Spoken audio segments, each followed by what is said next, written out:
तर मी आज पहाटे उठली होती बघा. तर मला आज जरा बाहेर जायचं होतं. बाहेर म्हणजे कुठं फिरायला नाही, कुठे शॉपिंगला नाही, तर मला जायचं होतं शेतात. शेतात आज येणार होती 8 वाजता लाईट. तर सकाळची लवकर उठले मी. लवकर उठून चपात्या केल्या आणि भाजी केली डब्याला.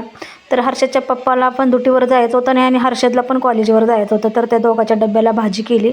माझा होता आज रविवार, त्यामुळे मी उपवास असला तर काही करत नाही. मला खूप कंटाळा येतो काहीतरी बनवून खाण्याचा. तर मी अशी चहा फक्त घेते 2 टायमाला आणि अशीच असते. तर भाजी बनवली, डबा केला, दोघाचा डब्बा भरला आणि मी गेले शेतात. आणि शेतात गेले आणि मोटर चालू केली. तरी आहे बघा आमचा गहू. तर गव्हाला मी लावलं होतं पाणी आणि इकडं माझे दीर आहेत ते रियाईस करतायत आणि दुसऱ्या प्लॉटमध्ये पण गहूच आहे. तर मोटर चालू केलेली आहे मी आणि मी पाणी पाजते शेतात. आणि बघा हे आहे आमचा गहू. मी 15 दिवसाच्या पाठीमागं व्हिडिओ केला होता तेव्हा छोटा होता. आता बघा केवढा मोठा आला आहे आमचा गहू. तर खूप छान वाटतं बरं का शेतात. मला जाण्यापेक्षा खूप शेतातच आवडतं.